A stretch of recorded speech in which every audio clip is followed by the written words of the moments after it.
और सबसे पहले बात मिडिल ईस्ट की ही कर लेते हैं, क्योंकि डोनाल्ड ट्रंप का एक बड़ा बयान सामने आ गया। उन्होंने कहा है कि अगर इस्लामाबाद में एक बार फिर से शांति वार्ता होती है तो मैं वहां पर जाऊंगा, नहीं तो युद्ध होगा। तो ऐसे में उनकी तरफ से ये बात साफ कही गई है कि अगर डील नहीं होती है तो एक बार फिर से युद्ध छिड़ सकता है और तनावपूर्ण माहौल एक बार फिर से बन सकता है। तो आपको बता दें, इस्लामाबाद में पहले दौर की जो शांति वार्ता थी वो विफल रही और उसके बाद में कयास लगाए जा रहे हैं कि दूसरे दौर की शांति वार्ता सफल हो सकती है और वो भी इस्लामाबाद में ही होगी शायद। तो ऐसे में अमेरिका और ईरान के बीच में युद्ध विराम खत्म होने में अब सिर्फ 6 दिन का वक्त बचा है और अभी तक कोई भी समझौता दोनों देशों के बीच में नहीं हो पाया है।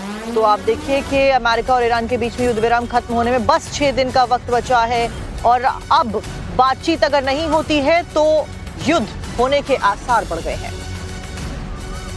I would go to Pakistan, yeah. Pakistan has been great. They've been so good. Islamabad, I might go, yeah.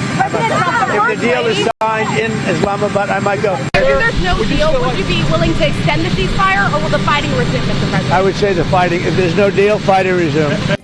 Donald Trump की तरफ से एक और दावा बड़ा ईरान को लेकर किया गया है कि वो अपने जो न्यूक्लियर हथियार हैं उनको बनाना बंद कर देगा। तो देखिए, न्यूक्लियर डस्ट का जिक्र डोनाल्ड ट्रंप करते हुए नजर आए, यानी कि जो यूरेनियम संवर्धन है ईरान को उसे अमेरिका को देना होगा ताकि वो न्यूक्लियर जो वेपन्स है वो इन फ्यूचर ना बना पाए। वैसे में ईरान परमाणु हथियार नहीं रखने पर राजी हो गया है, परमाणु कार्यक्रम बंद करने को तैयार है।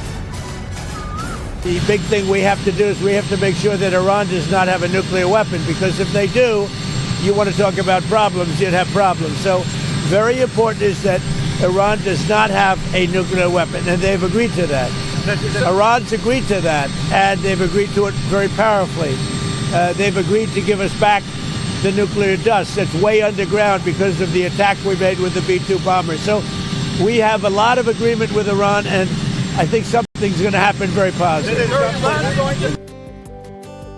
और इस बीच एक और अपडेट आपको बता दें, जहां पर इजराइल और लेबनान में बीती रात से 10 दिनों के लिए युद्ध विराम लागू हो गया है। तो ऐसे में अमेरिकी राष्ट्रपति डोनाल्ड ट्रंप का दावा है कि उनकी बातचीत के बाद में दोनों देशों के बीच में बातचीत और सहमति हुई है और ऐसे में उनकी तरफ से एक और बात स्पष्ट की गई है कि इस सीजफायर में जो कब्जे किए गए इलाके हैं उनको छोड़ने की बात नहीं हुई है। तो लेबनान के बीच में और इजराइल के बीच में सीजफायर हो गया। आपको बता दें कि जब ईरान और अमेरिका के बीच में ये सीजफायर का ऐलान हुआ था, उस दौरान इजराइल ने कह दिया था कि लेबनान पर हम हमले जारी रखने वाले हैं, लेकिन फिलहाल 6 दिन बचे हैं सीजफायर खत्म होने में और अब 10 दिन का युद्ध विराम लेबनान और इजराइल में भी हो गया है।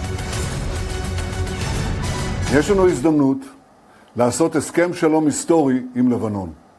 הנשיא טראמפ מתכוון להזמין אותי ואת נשיא לבנון כדי לנסות לקדם את ההסכם הזה. ההזדמנות הזאת קיימת משום שמאז מלחמת התקומה אנחנו שינינו עד היסוד את מאזן הכוחות בלבנון. אנחנו הפעלנו את הביפרים, אנחנו חיסלנו את מצבור הנשק העצום של 150,000 רקטות וטילים,